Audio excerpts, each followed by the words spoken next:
David and Nicole here with you. Game 4, Timberwolves, Warriors wrapping up just a short time ago. Let's get into it. Steph's still out. He'll be reevaluated on Wednesday. And Ant's doing a little heat check pregame, and then, he drops in night-night. I don't think Steph does that pregame, but whatever. And then Edwards just inside the logo at the end of the first half. I mean, that's out there in Marin County. Long three. That's the way you go into the locker room. Timberwolves still down 2 at halftime, but in the third quarter, they continued that momentum, and it was all Ant. Goes to the left there, swerving through the D. A few possessions later, putting it on the floor again, and that's an even tougher creation with the left. Makes the foul shot, puts the Timberwolves up by 3. Then Ant pull up, triple, got it. Timberwolves on a 12-zip run. A couple possessions later, the steal, Julius Randle bringing it down. Dante DiVincenzo, who has not been shooting well in this series, gets one there. It's a 15-zip run. Then Edwards, mid-range, probably should get a man on him. A 17-0 run, their longest of the postseason. Ant had 30 points. Timberwolves won the third quarter by 22. There's Randle doing chin-ups. It's an 18-point lead. Fourth quarter, Jaden McDaniels getting to the rack. I said Ant had 30. Randle had 31. Started off huge and finishes with that number. And the Timberwolves hold on to win this one 117-110 to go up 3-1 in the series. New on SportsCenter, here's Steve Kerr. Where did you see the main issues defensively tonight?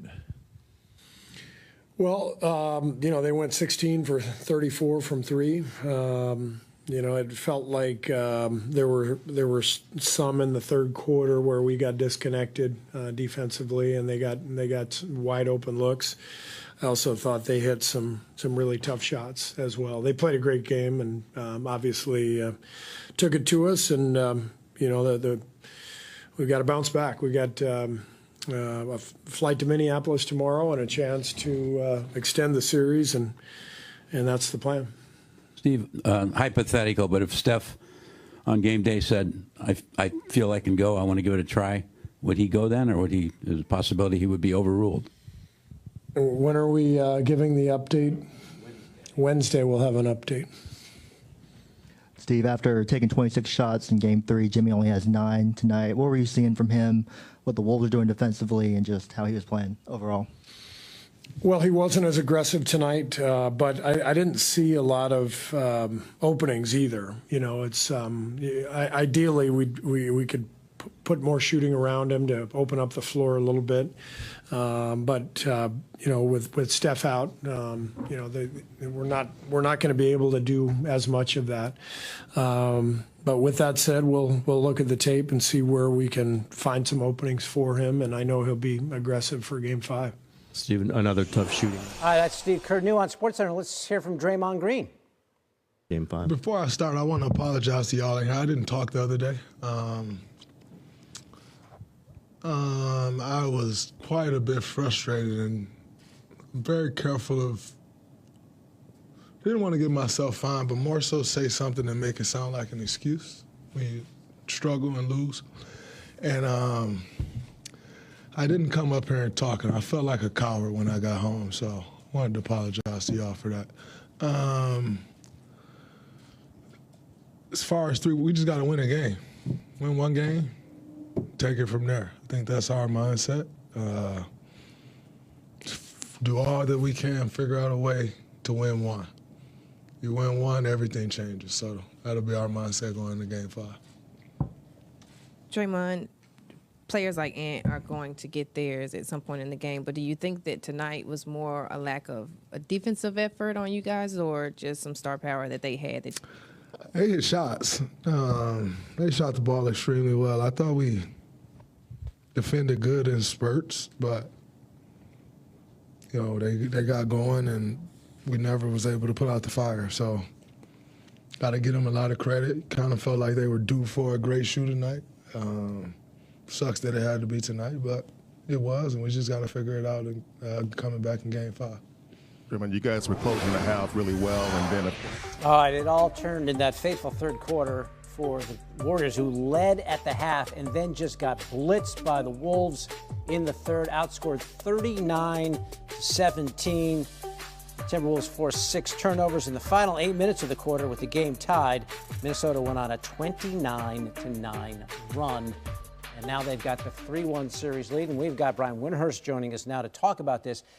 The Wolves are an interesting team here, Brian, because midway through the season, they're kind of sideways and somewhat of a disappointment, and now they're catching fire here in the springtime. What have you seen out of them these last 3 games that makes you think this is a legit contender here? Well, I've been very impressed by their all-business attitude on the 2 games in Golden State. You know, last year they got up 2-0 in their series against the Nuggets. They went back home, dropped those 2 games, and they had a very impressive win in Game 7 on the road in Denver. By the time they got to the conference finals, which was a huge moment for their franchise, they were exhausted, David. And I think they saw an opportunity here to come out to Golden State without Steph Curry, play some good games, and really take a stranglehold on the series and give themselves a chance going forward. That is exactly what they did. I thought all business, especially in the second half here. Ant Edwards saw an opportunity, really attacked, was able to create separation. Julius Randle got it done in the first half, and the two of them working together, they're really defining this last section of the season for the Wolves. They finished extremely strong, 18-3, and they've carried that over into the playoffs, and they are not their 6th seed. They were a different team by the time they got to the playoffs. I think we have now seen that in this series as well. Yeah, okay, so they're up 3-1, looking to close out in Game 5 coming up on Wednesday. The Knicks are in the same spot after a really impressive performance. Of course, that's sort of overshadowed a little bit, Brian, by the terrible injury to Jason Tatum, one of the best players in the game. With that injury included in the question, what do you think of the series moving forward at this point? Yeah, I want to say 2 things about this game. One, the Knicks were brilliant in the second half of this game. They did a great job staying attached in the first half. Jalen Brunson was awesome in the third quarter, and he got teammates to support him. They were going to win this game either way without the Tatum injury, and they were going to be ahead rightfully 3-1. Now you look going forward, the Tatum injury has completely gutted the Celtics, even though they don't have a definitive diagnosis until tomorrow. He is almost certainly going to miss time, potentially a lot of time. I will say this, though. The Celtics were 8-2 when Tatum didn't play this year. They are a very good road team. They are excellent. This series is not over, and the Knicks understand that, and so do the Celtics. Very interesting. We'll see how it all plays out. The champs against the ropes right now. We'll see what happens in Game 5. Brian giving us his thoughts on tonight's NBA action. You know, we had classic Lloyd Christmas earlier in the day, so you're saying there's a chance. The Mavericks, with their 1% chance to win the draft lottery, have done just that. Just how that man, Nico Harrison, drew it up, right? So I would say Cooper Flagg is headed to Dallas. However, this is also the same organization that traded away Luka Doncic, so trust in aforementioned Harrison is kind of at an all-time low. As for the Mavericks and their odds to win the lottery at 1.8, Dallas jumped 10 spots. That is the biggest move by any team in lottery history. As for Flagg, he kind of seems unfazed. It's just an incredible experience to be here, to have this opportunity. I mean, this is what I dreamed of since I was a little kid, so I'm just kind of going through the process like everybody else and just trying to enjoy every single moment because we only get to do this once. When I mock, you mock, we mock. Jonathan Givony, Jeremy Wu, they both have Flagg going to Dallas at 1. Then Rutgers, Dylan Harper, and Ace Bailey, they're off to San Antonio and Philadelphia, respectively. Then a couple of Flagg's former Duke teammates to Brooklyn and Toronto.